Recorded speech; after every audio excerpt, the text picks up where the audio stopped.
Bună ziua frumoși mei lei, bine ați venit dragii mei, astăzi vom face etalarea de iubire. Am fost inspirată sau, nu știu, obligată într-un fel sau altul să fac etalările de iubire înainte de etalările de genul provocarea sau surpriza lunii, da? Așadar, astăzi vom vorbi despre iubire, bani și sănătate pentru toți cei care aveți soare, luna, ascendent sau Venus în leu.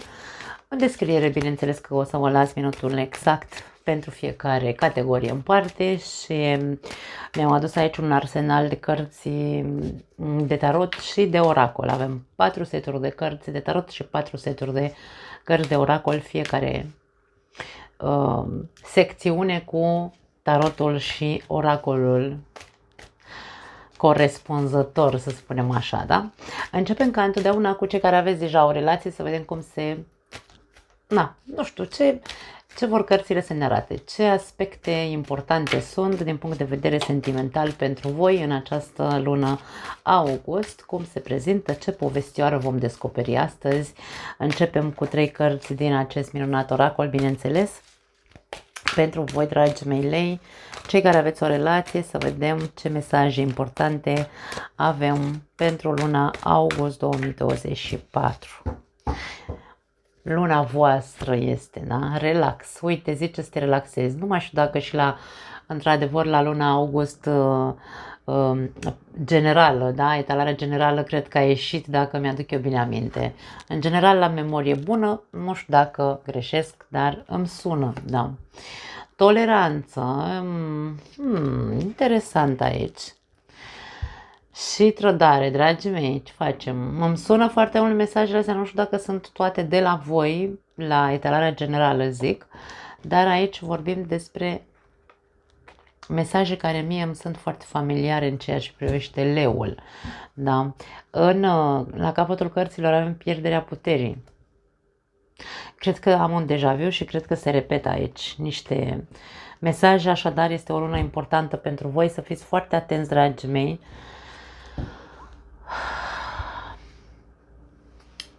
La mesajul ăsta, pierderea puterii. De ce v-ați pierdut puterea? Leul n-are cum să-și piardă puterea. Dacă leul își pierde puterea, leul își pierde esența. Poate te relaxa prea mult în privința relației tale. Ai tolerat sau tolerezi o trădare din partea partenerului sau într-un fel sau altul tu te simți trădat. În cazul în care aici nu vorbim că nu toată lumea are probleme de trădări, da? De genul aventuri în relația lor, dar aici vedem dacă tu te simți trădat într-un fel sau altul de partenerul tău, de ce tolerezi? Aici e ca și cum ți se spune ok, de ce dormi așa relaxat în relația ta, conștient de faptul că ți-ai pierdut într-un fel sau altul puterea personală, tolerând o situație pe care tu o iei ca pe o trădare.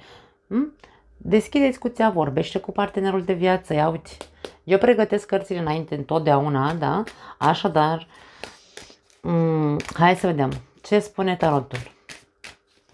Pentru lei care au relație, să vedem dacă ne iluminează un pic tarotul înspre ce vrea să ne spună aceste mesaje cu adevărat.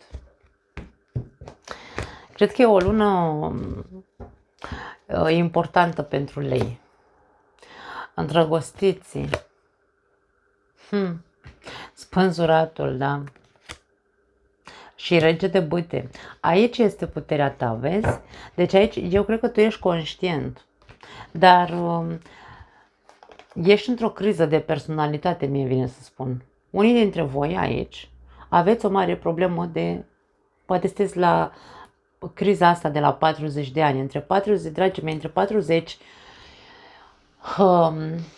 mai degrabă aș spune între 38 și 56 de ani, ca să rămânem clari așa, din punct de vedere astrologic, planetele grele sau planetele lente, ca să zicem, să mă puteți înțelege, încep să fac anumite aspecte cu planetele de pe harta noastră natală. Indiferent cine ești, dacă ai 38, între 38 și 56 de ani, nu, 58 mai bine zis, pentru că îl include și pe Saturn, sunt perioade între acești ani, da, sunt perioade în care planetele grele ne pun la probă. Și la voi, probabil unii dintre voi, dacă aveți această vârstă, sunteți între vârstele astea, aveți o problemă de criză personală, da? Toate aceste trei cărți ne spun plus, pentru că eu de-aia înțeleg aici că ți-ai pierdut puterea. Nu ți-a luat-o nimeni, tu ai pierdut-o pentru că în primul rând tolerezi o situație care nu ți este confortabilă și pentru leu să mănânce ceva așa, să înghită, să tacă și să înghită, nu e ok.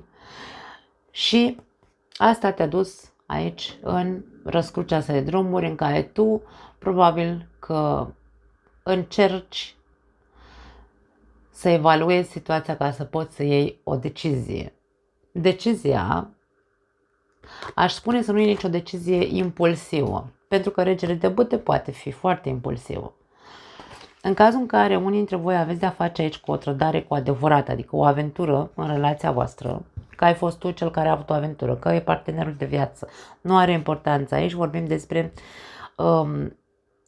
nu încerca să iei nicio decizie, pentru că îndrăgostiții ne vorbesc despre decizii în dragoste. În principiu, primul mesaj este ăsta și spânzuratul spune, mai gândește-te, evaluează, ca să nu iei din impuls acea decizie, pentru că nu știi unde te poate duce. Dar dacă tu ești de mult în această indecizie, ce să fac cu relația asta, pentru că tolerezi și nu mai poți să tolerezi. Spânzuratul vine și spune, degeaba faci sacrificii în defavoarea ta, pentru că aici este vorba de a face un sacrificiu în defavoarea ta, pierzându-ți tu puterea care te reprezintă. Și nu vorbim despre ego, atenție, da? Nu vorbim despre ego, nu. Pași de spade, doi de cupe și împăratul. Aici, da, vorbim despre ego. Atenție, pentru că unii dintre voi sunteți din ego, nu vreți să dați drumul acestei persoane. Ego-ul vostru poate este rănit din cauza unei trădări sau din cauza acelei senzații de a fi trădat, indiferent că nu te-a trădat partenerul de viață, tu într-un fel sau altul te simți trădat sau dus de nas, hai să o numim așa, da? Ego-ul tău este foarte, hai să zicem, nu acceptă altă variantă decât această relație. Indiferent că vorbim sau nu de trădare. Ești foarte vigilent, ești foarte atent, probabil că ești cu ochii pe partener, îl controlezi, subtil ar putea să fie, nici măcar nu-și dă seama că e controlat partenerul tău. Poate cauți prin telefoane sau prin buzunare sau prin, nu știu, aici am niște mesaje în cap care pentru unii dintre voi probabil că sunt viabile, să zicem așa, nu știu dacă e corect în românește, în fine, voi încercați să mă înțelegeți, da? Și pentru tine nu există o altă variantă. Interesant, aici da, avem ego. Poate amândoi sunteți egoiști și egoici, da? Cu foarte mult orgoliu, aveți așa un orgoliu imens. Hai să vedem mai departe, foarte interesant. Azi de monede, caleașca și 8 de monede. Hei, dacă vă ține împreună doar partea materială, aveți o mare problemă, da? Luna avem aici. Ce ascundeți? Pe ce se bazează relația asta? Uite, pe ce se bazează. Acum, ani de zile, ia uite cât de mult v-ați iubit.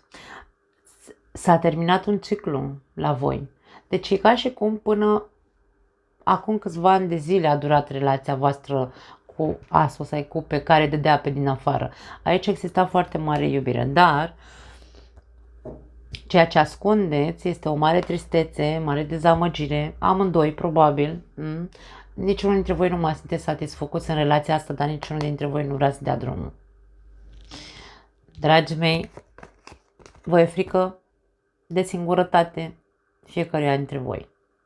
De-aia relația asta nu se termină și de-aia relația asta este la o răscruce de drumuri. Că este implicat și ego-ul, da, pentru că e ca și cum, da, ok, dacă am construit atâția ani de zile o relație, de ce să renunțăm la ea? Pentru că aici ați construit. Și ce am zis mai devreme, dacă stați împreună doar pentru bani sau doar pentru că ați construit anumite lucruri și voi mai aveți obiective încă de construit, adică poate, nu știu, aveți planuri să vă cumpărați o casă sau să vă mai cumpărați o casă sau planurile voastre sunt să vă, nu știu, plătiți ipoteca, de exemplu, da? Dau un exemplu, v-ați cumpărat o casă sau 2, 3 mașini, ce știu eu, și aveți normal, aveți datorii la bancă și până, obiectivul e până nu terminăm balamucul cu datoriile, nu vom lua nicio decizie. Acum, dragii mei, eu n-aș spune aici că nu există o conexiune între voi. Există o conexiune între voi, dar conexiunea nu mai este sănătoasă, îmi vine să spun, da? Aici ce vă ține împreună este frica de abandon, este probabil, nu știu,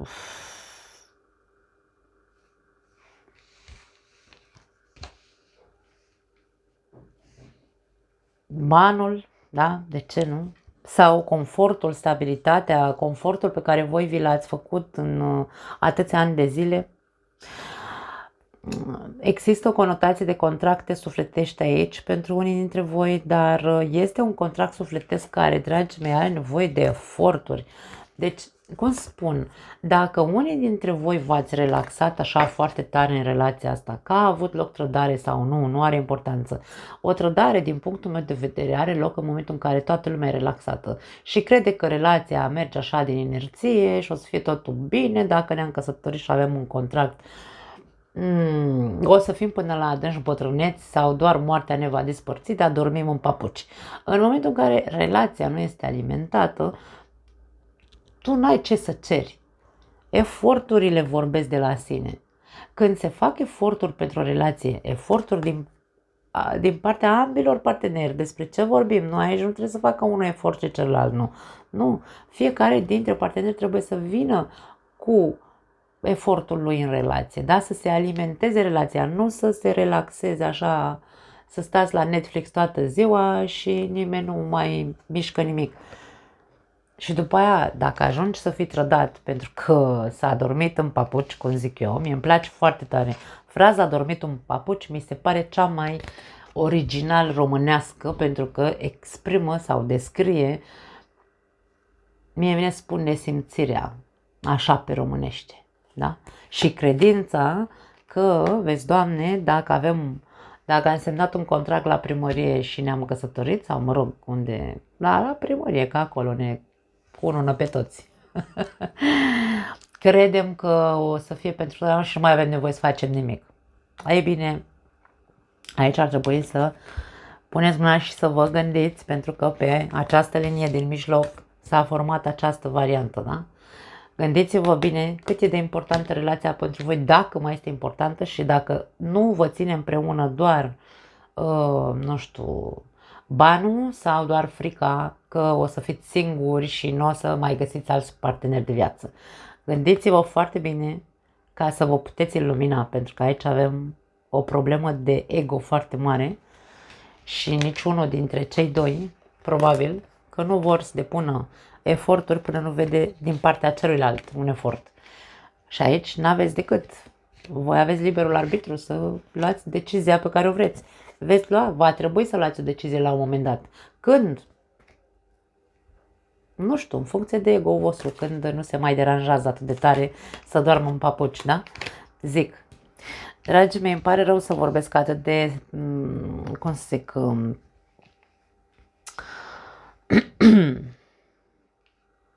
ego-ul vostru și al partenerului, că nu vorbesc doar despre lei, da? Eu știți că iubesc lei, dar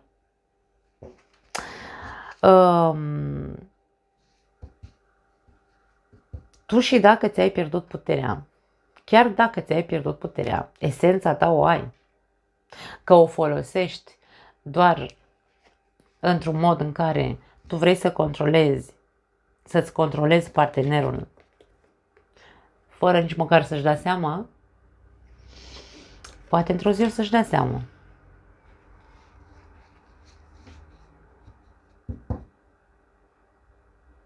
Unii dintre voi alegeți să rămâneți în continuare în relația asta, cu garda sus și poate, de ce nu, pregătiți să învățați să reconstruiți aici cu asul ăsta de monede, pentru că pajii sunt învățăcei, să-i numim așa, da? La început de drum, e ca și cum, ok, încep să caut informații, să văd cum să fac, să aduc ceva în relația asta. Din punctul meu de vedere, vin și eu cu o construcție. Învăț, încep să-mi întind antenele, să mai ascult un video, nu știu, să mai citesc o carte. Da? Deci aici unul dintre voi alege să pună, da, din partea lui. Foarte interesant aici la voi, dragii mei. E vorba de a nu mai tolera, ci e vorba despre a ne ilumina. Hai să vedem ce facem, pentru că este o lună de răscruce în care leul va fi pus, leul și partenerul de viață vor fi puși la o răscruce în care să ajungă la concluzia că trebuie să aibă același obiectiv, care să fie munca. Fiecare cu treaba lui, cu munca lui, cu partea lui de muncă în relație, da? Și să coboare un pic ego-ul că sunteți două pietre tare aici. Poate aveți de-a face cu un alt leu la fel ca și voi. Berbec, Scorpion, Rac avem aici, Gemeni și Pești. Posibil săgetător pentru alții dintre voi. Soare, lună sau ascendent, da? Deci, hai să vedem ce spune oracolul Îngerii Iubirii pentru voi, dragii mei. Ok, acum am luat cărțile invers. Lasă-ți fostul partener să plece din viața ta, cum ar veni aici, dacă vorbim despre o trădare, că unul dintre voi a avut parte de o aventură sau a intrat într-o aventură. Aici e vorba despre a se rupe cu totul de acea persoană, da? Și să se centreze pe relația pe care o are acasă. Aici e vorba de a renunța la fosta, cea de-a treia persoană, dacă a existat. A venit momentul să-ți purifice energia, spune această carte. Dacă nu e vorba despre o trădare, este vorba despre lucruri din trecut. Ce din trecutul tău te macină din punct de vedere psihologic, da? Să vorbim așa, din punct de vedere emoțional. Ce năravuri poate sunt care tu trebuie să renunți la ele. Poate e vorba despre acel dormit în papuci despre care vorbeam. Poate fi renunță, da? Deci aici e vorba despre a venit momentul să-ți purifici energia. Nu pot să spun altceva. Relaxarea nu e parte din leu. Leul e... da, hai să facem o conotație la leul din savană, da? Ce face leul? Toată ziua asta își doarme. Interesant. Am auzit chestia asta acum câteva zile, nu mai știu ce mai ascultam, că eu toată ziua sunt, dacă n-am o carte în mână, ascult ceva pe YouTube și mi-a ajuns chestia asta la ureche și am zis, băi, au dreptate, stai puțin, că dacă stăm să facem așa un pic conotație, leul este un semn fix, dar nu vorbim despre fixismul ca la taur, care e comod, nu? Comoditatea taurului e să doarmă și el, mâncare și somn, dar la leu, dacă îl asociem cu leul din junglă, din savană, mă rog, nu din junglă, ăla doarme toată ziua. Cine vânează leoaica sau leoaicele, ca să zicem așa, leu participă și el când e vorba de o vânătoare de asta mai periculoasă, dar în rest, deci aici, dragii mei, poate e vorba despre asta. Treceți la acțiune, nu mai dormiți. Deschideți-vă mintea, aici zice, deschideți mintea. Ne zice așa, probabil că sau poate că sufletul tău pereche este diferit de tipul persoanei pe care o cunoști. Poate nu mai sunteți dați să fiți împreună, dragii mei, și sufletele voastre, alte suflete, vă tot caută și vă rămâneți aici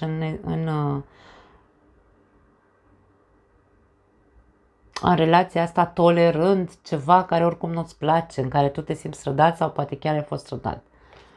Nu pot să înțeleg altceva. Și aici avem pasiune, da. Lasă-ți inima și sufletul să cânte de bucurie. Acum, să cânte de bucurie, eu aș spune că trebuie neapărat să aprindeți flacăra dintre voi în cazul în care tot țineți aici, da? Muncitul, ieșitul din relaxare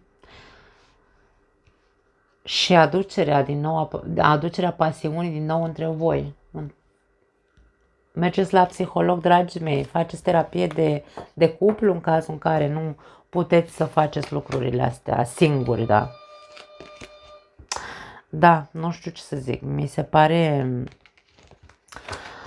mi se pare că, da, doare ce am văzut aici, dar ar trebui să nu mai tolerați aici. Luna poate fi că tolerezi în frică. Poate fi acea frică de abandon, de a rămâne singur și nu e ok, dragii mei. Da. Eu întotdeauna recomand terapia. Mie mi se pare că terapia este cel mai bun lucru care a putut să se inventeze vreodată, să spunem, da. Și ar trebui să ne îndreptăm către terapie în momentul în care nu putem singuri să rezolvăm o problemă din viața noastră. Hai să vedem, trecem la cei singuri, să amestecăm bine cărțile și să vedem pentru lei singuri, burlaci sau separați, ce mesaje avem, dragii mei, pentru luna august 2024. Hai să vedem. Cei care aveți soare, luna, ascendent sau Venus în leu și sunteți singuri în momentul de față.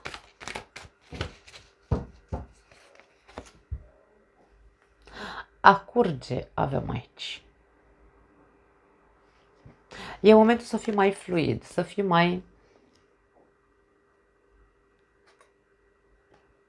Da, mai fluid îmi vine să spun. Și de ce nu un pic mai nepăsător? Nu știu de ce aici îmi vine în minte nepăsător. Fericire avem următorul mesaj. Și repetiție, wow!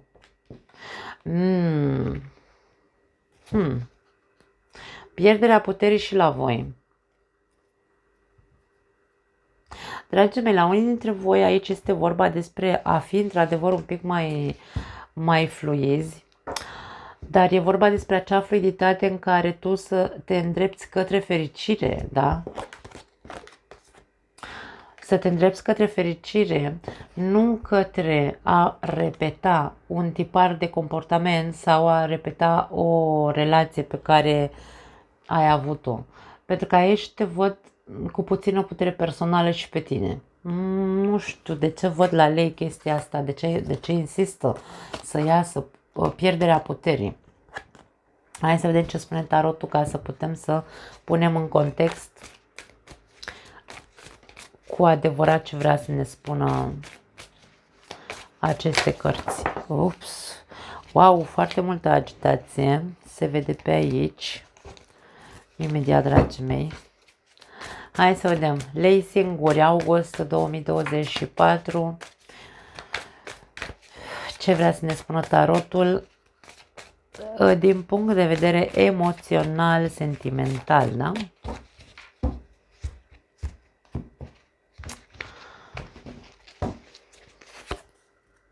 Doi de monede. Ești în dubii sau ești în cumpănă cu ceva anume. Judecata, eliberare. Cred că te costă foarte mult să te reechilibrezi, să te desprinzi de ceva, nu să neapărat să renaști, e vorba de a da drumul unei situații. Poate unii dintre voi aveți două opțiuni sau poate sunteți între trecut și viitor sau, mă rog, trecut și prezent. Cineva din trecutul vostru, pentru că aici vedem conotația de împăcare există aici în această carte și e posibil ca unii dintre voi să vreți să vă împăcați cu cineva cu care ați avut o relație și de-aia a ieșit aici mesajul de repetiție și voi încă să fiți cumva în dubii, să mă împac, să nu mă împac. Hai să vedem în continuare, 10 de bâte. Nu știu dacă neapărat sunt dubiile tale, ci Eu cred că tu ești conștient. Tu ești conștient că relația pe care ai avut-o cu persoana asta, dacă vorbim despre o dorință de a te, sau o cântărire, da? Aici e ca și cum, ok, am două opțiuni. Una este exul, exul partener pe care l-ai avut și altă persoană care a apărut sau care e posibil să existe un potențial între voi de a înfiripa ceva, o relație, da? Și aici e vorba despre, ok, dacă ești între două opțiuni, judecata, bineînțeles că ce-ți spune, nu este neapărat să renunți la fostul, da? Sau la fosta. Aici e vorba despre ai nevoie să te iluminezi. Judecata vine cu iluminare, vine cu se aprinde becul, da? Pentru că dacă e vorba despre fostul sau fosta, tu știi ce tip de relație a fost. Una greoaie. 10 de băt este o relație grea în care poate au existat foarte multe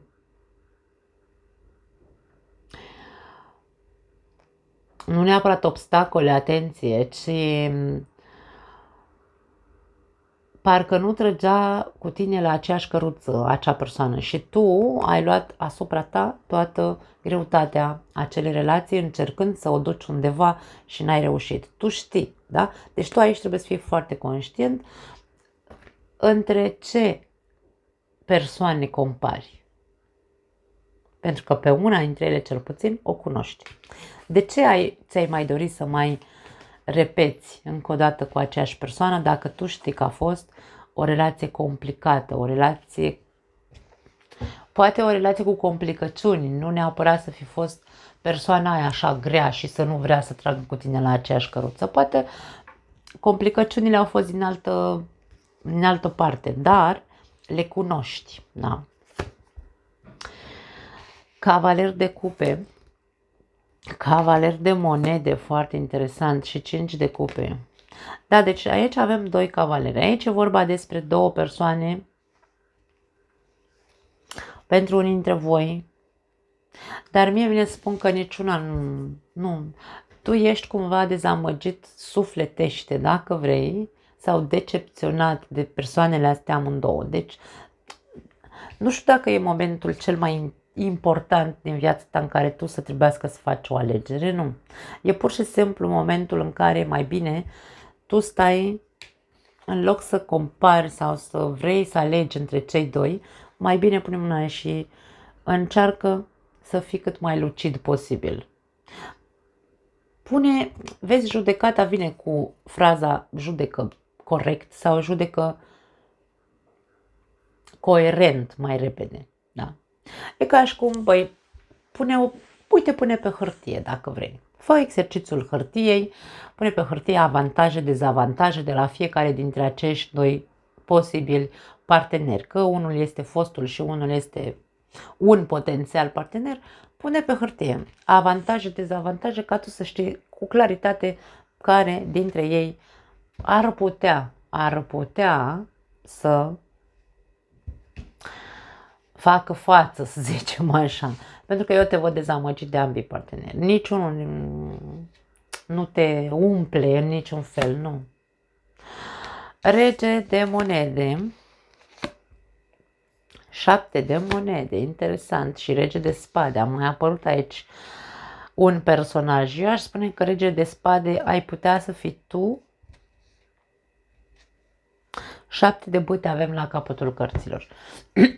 7 de bâte mie mi-arată faptul că tu ești în gardă, tu ești foarte atent, tu ești foarte, poate, inclusiv refuzi, inclusiv respingi, de fapt.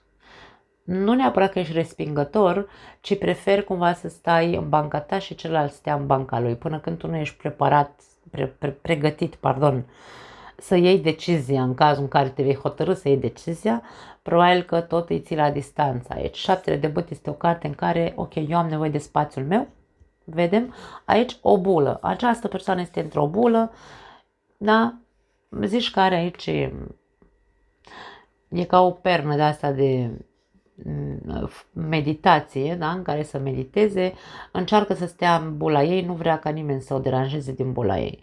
Și tu, într-un fel sau altul, ești în această energie. Acum, de ce am simțit eu că tu ești aici în energia regelui de spade? Mie îmi lasă impresia că tu știi foarte bine că mai repede stai și aștepți să vezi mișcarea fiecăruia dintre cei doi, cele două, că poate fi și pentru bărbați, bineînțeles, să vezi care îți dă ție, nu de înțeles neapărat din punct de vedere mental, ci care dintre cei doi vor începe să vină cu anumite investiții către această posibilă relație. Dacă e vorba despre dar nu aș spune că e dorința ta de a te împăca, nu, e vorba de reîntoarcerea persoanei cu care tu ai mai avut o relație în trecut, o relație greoaie, după cum am spus, cu dezamăgiri. Poate nu s-a terminat într-un mod foarte frumos relația voastră aici. Putem să vorbim de faptul că pentru unii dintre voi poate s-a terminat relația cu fostul sau cu fosta într-un mod cu chematul poliției, da? E ca și cum ordin de nu te-am mai apropiat de mine, de nu mai știu cum se numește în românește, că mi vine numai în spaniol acum. Da? Să nu vină mai aproape de 100 de metri de tine, de exemplu, da? Deci aici, dacă tu vei fi pus în fața unei alegeri, aș spune să pui pe hârtie. E singurul lucru care pot să-l spun. Nu-ți da voie, da? Nu-ți mai da puterea nimănui. Tu ești cel care decide pentru tine. De-aia, vezi, primul mesaj este: fii fluid. Lasă să vezi, da? Care e primul care vine cu anumite investiții?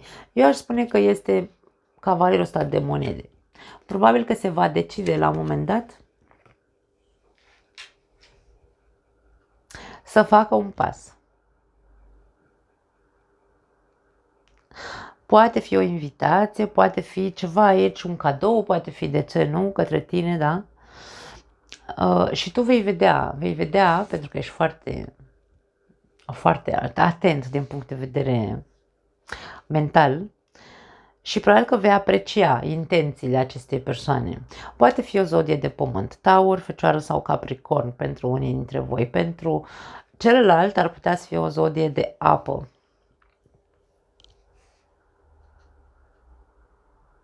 Rac, Scorpion sau Pești ar putea să fie celălalt. Foarte interesant. Hai să vedem. Tu trebuie să te concentrezi pe dacă tu vrei să fii fericit în această viață. Concentrează-te pe, după cum am zis, ce opțiuni am. Am aceste două opțiuni. Pe prima o cunosc sau una dintre ele o cunosc. Pune pe hârtie avantaje, dezavantaje. E singurul lucru pe care eu pot să-l spun aici, că îl simt foarte tare pentru voi. Hai să vedem ce spun îngerii iubirii. Pentru lei singuri, ce mesaj avem de la îngerii iubirii?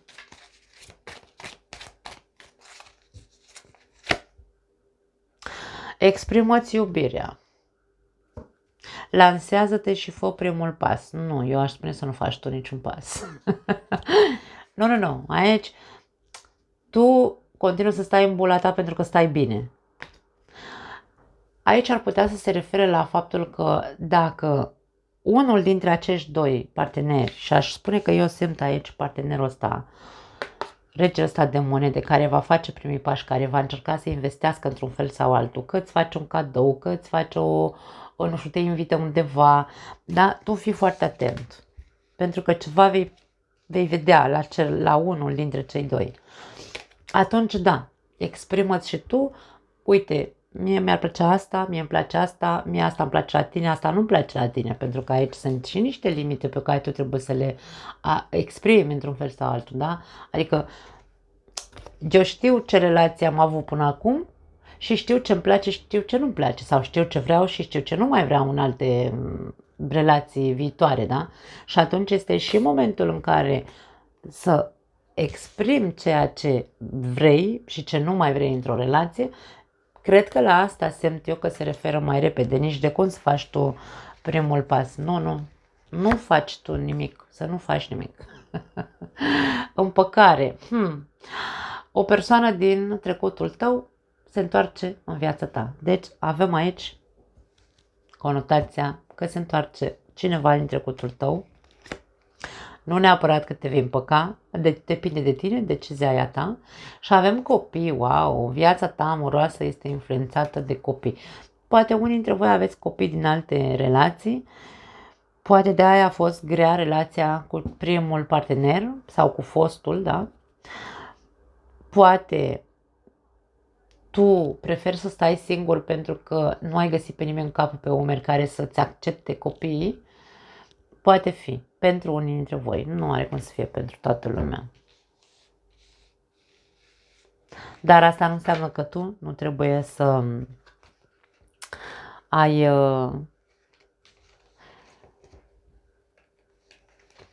să-ți folosești puterea personală, da, și să te lași să curgi către fericire, având, bineînțeles, pretenția ca celălalt să știe ce vrei și ce nu vrei de la relații. Pentru că dacă nu repetăm, dragii mei, până la infinit, un anumit tipar de relații și cred că e momentul să începem să ne trezim, da? Că când observăm că repetăm, e momentul să ne trezim și să schimbăm macazul. Ok, hai să vedem frumos și mei ce se întâmplă pe planul financiar în luna august pentru voi. Avem aici un nou set de cărți. Gregory Scott Tarot se numește, în cazul în care sunteți interesați. Să vedem, are niște imagini extraordinar de frumoase. Nu prea l-am folosit, dar o să-l mai folosim de acum înainte. Hai să vedem. Partea financiară pentru toți cei care au soare, luna, ascendent sau Venus în leu.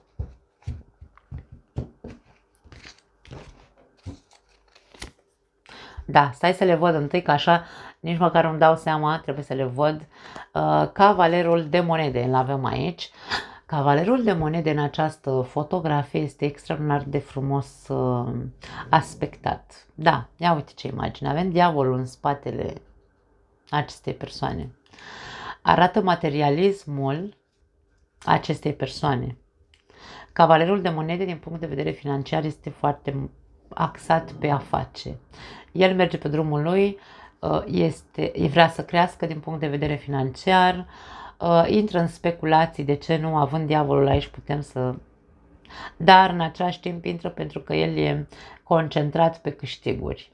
Poate că tu, în momentul de față, ești concentrat și te lași ispitit doar de a strânge bani, da? Deci aici, în această imagine, se vede foarte bine intenția persoanei acestui cavaler de monede. Are monezile în mână, are un cufăr aici, vrea să pună banul ăla în cufăr, este tentat de acest diavol și aici mâna diavolului are niște monede care îi șoptește la ureche: haide, uite, poți să faci mai mulți bani, da? Tu ai doar o monedă, dar poți să faci mai mulți.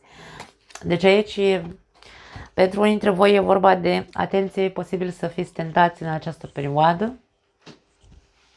Sau poate aveți un proiect în care trebuie să investiți, încercați să fiți coerenți cum să investiți în acel proiect.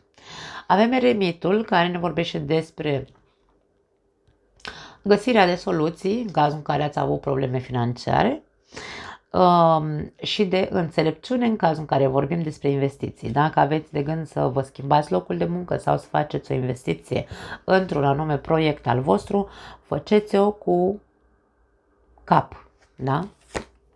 Următorul mesaj, pajul de bâte, următoarea carte. Pajul de bâte este acea energie pasională. Uite-l pe ăsta, ia ce privește el așa în zare, cu încredere. Are foarte mare încredere în el, da.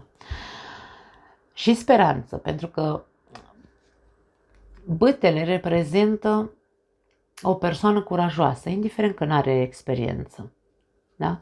Deci aici, dacă vorbim pentru unii dintre voi că sunteți tentați să faceți o afacere proprie, trebuie să fiți foarte înțelepți, să nu vă lăsați ispitiți să fiți pur materialiști, încercați să fiți și creativi aici. Da? De-aia înțelepciunea este prezentă aici. Marea Preoteasă, avem aici Marea Preoteasă, din nou vorbim despre înțelepciune. Dragii mei, unii dintre voi poate aveți proiecte creative de genul, nu știu de ce nu, lumea asta ocultă. Marea Preoteasă poate face parte din energiile care ne vorbesc despre tarot, astrologie, tot ce înseamnă științe oculte. Învățare, poate sunteți în momentul în care să învățați să faceți lucruri noi, cursuri noi, ar putea să fie o facultate nouă pentru alții dintre voi. Sau poate ați terminat o facultate acum și acum e momentul să începeți să practicați. Cavalerul de monede poate fi practicant, începe încet drumul către, ok, am terminat facultatea, acum trebuie să mă concentrez, să încep să practic ceea ce eu am învățat, ce am studiat, da. 2 de spade. Te simți încorsetat, tu nu poți să-ți folosești încă toate acele abilități și cunoaștere pe care o ai. 2 de spade, ori este o amânare pentru că tu nu ai curaj acum, ți-e frică, ceva te sperie. Aici imaginea asta este una foarte întunecată. Persoana asta, femeia, este legată la ochi, are o bandă, are mâinile legate și acest bărbat încearcă să o ajute, să o protejeze. Pentru că ea e pe cale cumva să cadă aici de pe stâncile astea, da? Și bărbatul ăsta parcă stă și spune, stai, nu, stai pe loc că poți să cazi. Poate o perioadă agitată din punct de vedere financiar sau vii dintr-o perioadă agitată și te simți încă blocat. Nu știi dacă să începi sau nu proiectul respectiv. Nu ai încredere în tine, ar putea să fie. Pentru că avem un paj și avem un cavaler. Da, eu înțeleg, avem și eremitul, avem și Marea Preoteasă. Ambii ne vorbesc despre înțelepciune. Eu cred că ești foarte înțelept, doar că neîncrederea în tine face să rămâi încă în blocaj sau să amâni încă punerea acelui proiect pe piață sau să mergi să-ți cauți un alt job. Rege de cupe avem aici. Eu aș spune că pentru unii dintre voi vin alte oferte în această lună pentru voi pe plan financiar. Vin oferte din exterior, că aveți un job sau aveți un proiect, mai vine ceva către voi. Și poate de-aia voi nu vă simțiți, hai să zicem așa, pregătiți sau nu vă simțiți încă încrezători în voi, în puterea voastră că veți putea să faceți într-un fel sau altul alegerea corectă.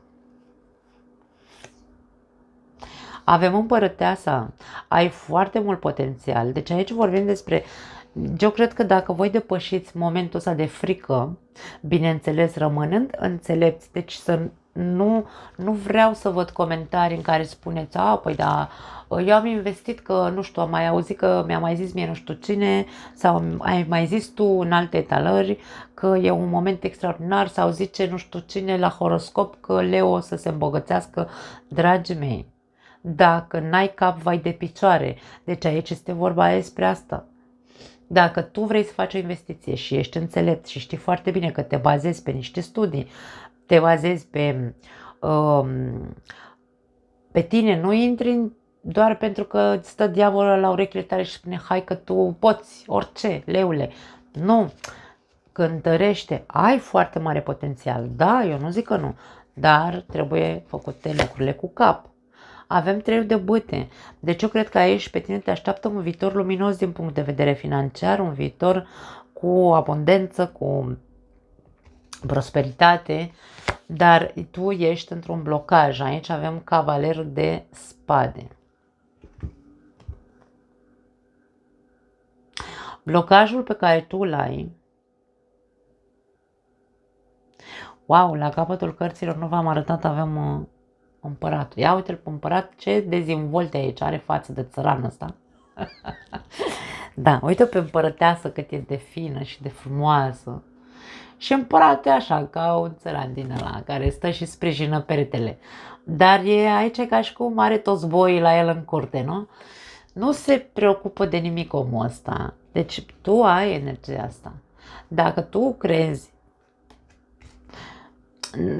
despre tine că nu ești în stare sau că ți-e frică, te simți legat la mâini și la picioare, că nu ești în stare să faci o afacere proprie, da? Cu toate că tentații există pentru unii dintre voi, aici vorbim despre faptul că probabil de mic copil sau de adolescent, pentru că aici avem adolescent, care e tocat la cap așa, mereu a fost criticat.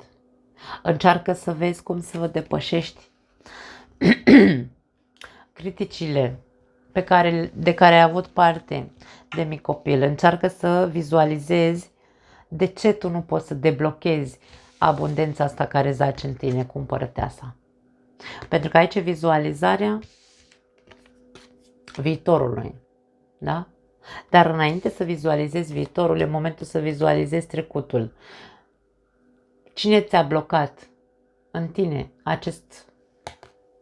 această creativitate?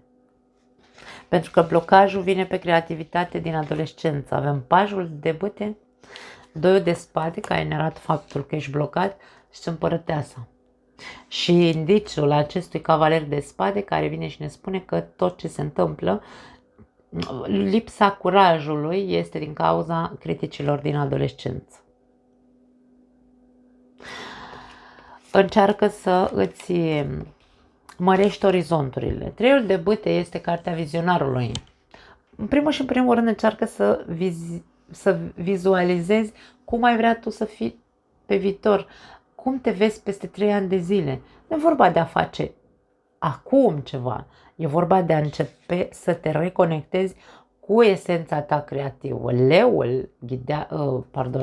Leul guvernează casa 5, care este casa creativității. Despre ce vorbim aici? Da? Așadar, ai foarte mare potențial, dar trebuie să te reconectezi la energia creativității, pentru că ți-a fost critica din adolescență, te-a făcut să rămână blocată creativitatea undeva în tine. Trebuie să o redescoperi, vine să spun.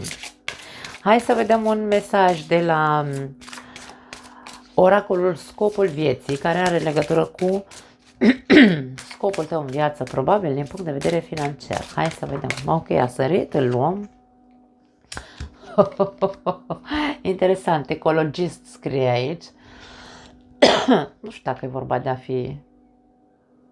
Poate ești ecologist, poate ții foarte mult la natură, poate reciclezi, nu știu, ce știu eu. Ești un înger al pământului care s-a născut pentru a proteja și a îngriji natura și animalele și a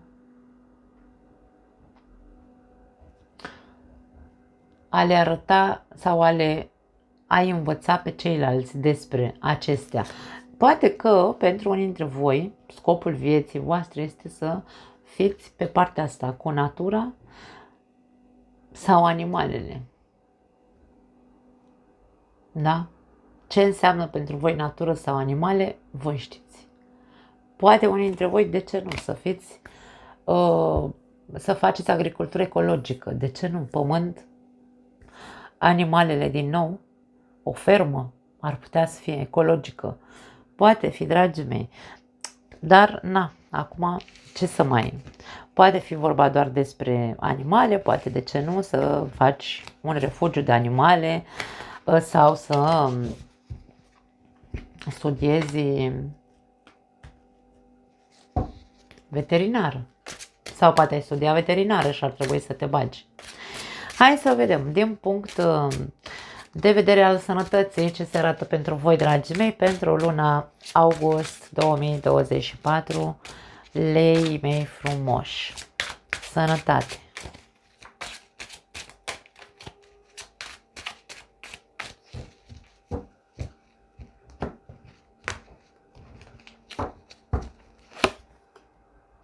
Rege de bâte, 9 de spade și moartea.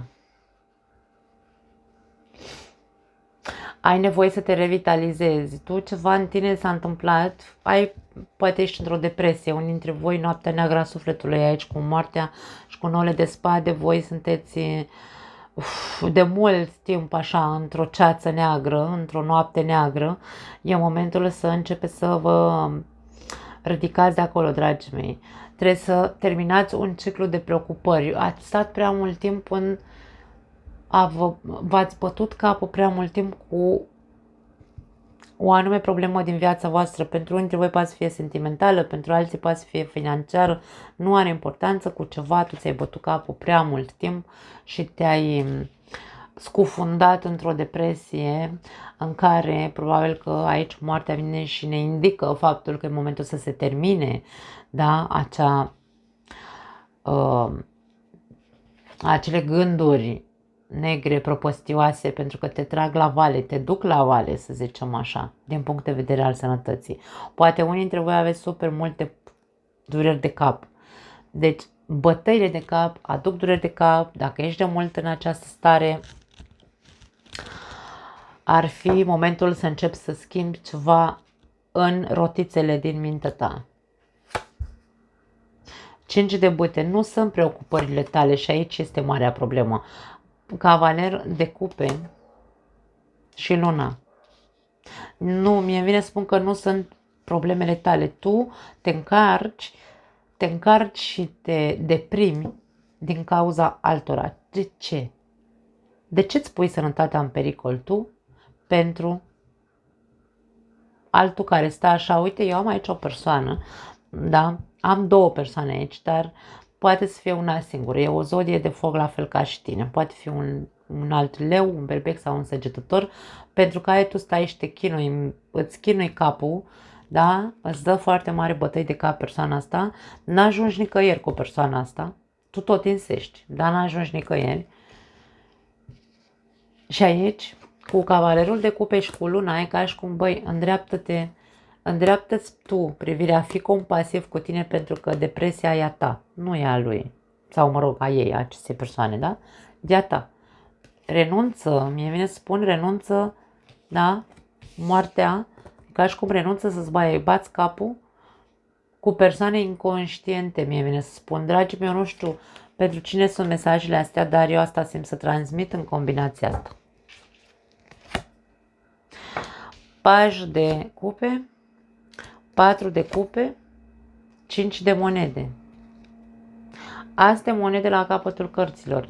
Dacă este persoana iubită, să zicem, da, persoana asta cu care tu îți bați capul, atenție, pentru că aici toate bătăile tale de cap sunt pentru că tu nu ești poate mulțumit. Aici are o conotație de finanțe. Dacă tu stai cu persoana asta doar pentru bani, sau mă rog, pentru confortul material, să zicem așa, persoana asta nu câștigă cât ar trebui, probabil. Pentru că pe tine te văd ca și cum stai așa și analizezi și spui, băi, de ce Dumnezeu câștigi tu atât de puțin când tu ești un rege de bâte? Tu poți să ai aici o grămadă de bani și ești abia un paj aici și tu de-aia îți bați capul cu viitorul persoanei astea și tu ești cu nervii la pământ. Deci toată povestea asta, nu știu de ce am fost inspirată să vorbesc despre chestia asta, are legătură cu o altă persoană. Nu este a ta bătaia de cap, dar cel care suferă ești tu. Poate că aici vorbim despre acele dureri de cap în care nici măcar analgezicele nu-și mai fac efectul la tine. Și vezi, ai grijă, pentru că aici putem să vorbim despre o boală care poate fi declanșată dacă tu nu ieși odată din starea asta. Deci dacă tu nu finalizezi în a-ți mai bate capul pentru altul, tu aici, în scurt timp probabil, se va declanșa în tine o boală care în momentul ăsta e latentă, încă nu s-a declanșat. Mare grijă, ieșiți de acolo, mai ales dacă vă regăsiți în această poveste, dacă tu îți bazi capul pentru altul și nu pentru tine. Dragii mei,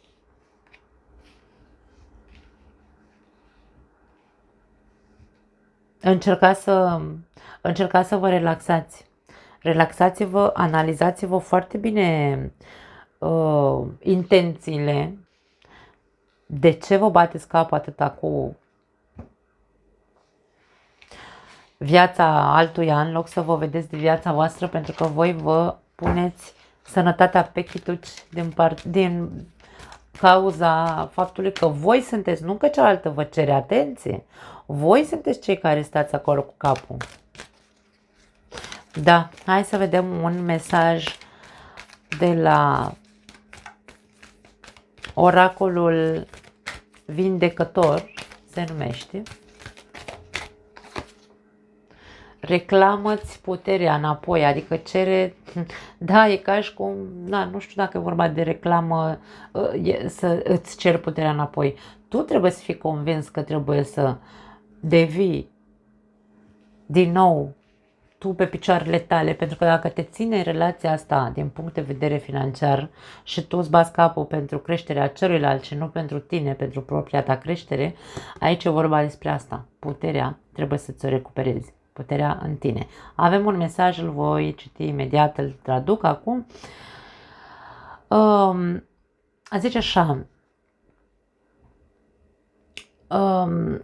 Arată un motiv pentru care îți pierzi puterea în fiecare zi și apoi întreabă-te dacă merită sau nu pierderea acestei puteri sau pierderea acestei păci interioare. Obiectivul tău trebuie să fie să-ți iei puterea înapoi într-o formă conștientă și pozitivă. Deci tu trebuie să te concentrezi pe pozitiv, lasă și nu-ți mai bate capul cu ceilalți, vezi de treaba ta ca tu să te poți pune pe picioare pe tine, ca să nu cazi în această, da? Deci aici vei declanșa în tine o boală.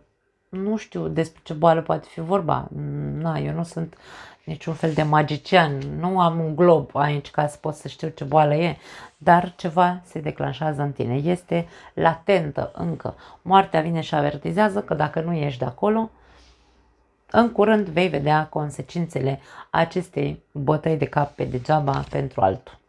Nu mai am altceva, dragii mei, vă pup cu mare drag, ne vedem data viitoare. Ceau!